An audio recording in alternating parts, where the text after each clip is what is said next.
नमस्कार मित्रांनो, मी ऋषिकेश निकम तुमच्या सर्वांचं पुन्हा एकदा स्वागत करतोय आजच्या व्हिडिओमध्ये. मित्रांनो, आजच्या व्हिडिओमध्ये आपण बोलणार आहोत की आपण एवढं एक्सप्लेन का करतो.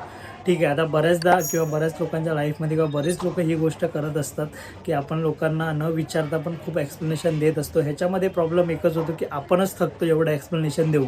आता आपण एखाद्या ठिकाणी कुठे उशिरा गेलो की आपण त्यांना रिझन देत असतो की अरे मी आज ह्या गोष्टीमुळे इथे लेट आलो किंवा वॉट एव्हर कोणतीही गोष्ट, किंवा आपल्याला कोणताही प्रश्न विचारला नाही किंवा आपण कोणती गोष्ट केली नाही.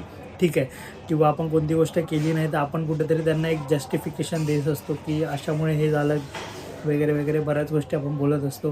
किंवा कोणी आपल्याला प्रश्न विचारला नाही तरी आपण त्यांना एक्सप्लेनेशन देत असतो की अरे असं झालं तसं झालं.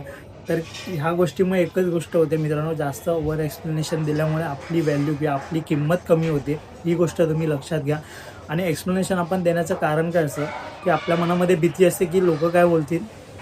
ठीक आहे, किंवा जी गोष्ट ज्याला पण तुम्ही एक्सप्लेनेशन देताय तो आपल्याला चुकीचा समजेल म्हणून कुठेतरी आपण एक्सप्लेनेशन देतो. पण जास्त एक्सप्लेनेशन दिल्यामुळे आपली व्हॅल्यू कमी होते किंवा आपली किंमत कमी होते.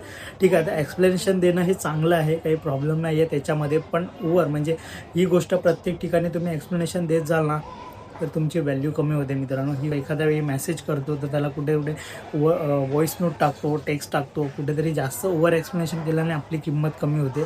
तर एक गोष्ट लक्षात द्या की जो कॉन्फिडन्स व्यक्ती असतो तो खूप कमी बोलतो. आणि एक्सप्लेनेशन जास्त देऊ नका. जिथे गरज आहे तिथे देणं महत्त्वाचं आहे, पण ओव्हर देणं महत्त्वाचं नाही आहे. ही गोष्ट लक्षात घ्या. तर आजच्या व्हिडिओमध्ये आपल्याला हेच कुठेतरी तुम्हाला एक्सप्लेन करायचं होतं. तर आजचा व्हिडिओ आपण इथेच संपवू. भेटू पुढच्या व्हिडिओमध्ये. Bye bye.